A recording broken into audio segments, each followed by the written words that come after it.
Could you introduce yourself, please? My name is Gilbert Adum. I am the co-founder and executive director of Save the Frogs Ghana. What are the main threats to the Ghanaian squeaker frogs? The main threats to the giant squeaker frog are illegal logging, farming, invasive species, and the cutting down of trees in the forest for charcoal. What have you done to reduce real honey collection? We educated honey collectors and we also persuaded them to give up that activity in favor of beekeeping as an alternative livelihood. How have you helped protect the sweet forest?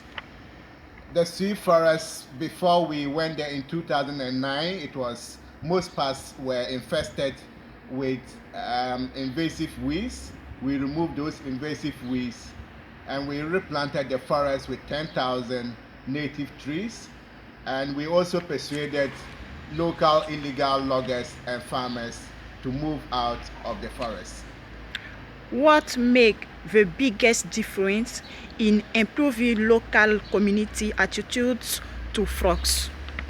First of all, we launched an education program because we thought the people needed to understand the importance of the giant squeaker frog. They also needed to understand why frogs in general are important. So we launched an amphibian conservation education program, and every year we climax that program with what we call Save the Giant Squeaker Frogs Day, where we bring stakeholders and villagers and students together to celebrate the giant squeaker frog.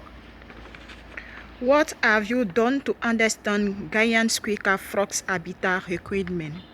The giant squeaker frog, first of all, we alone could not do the work, so we involve university students, we involve local people themselves, we involve other ecologists, and since 2009 we have collected massive data on where the species occurs and its habitat requirements.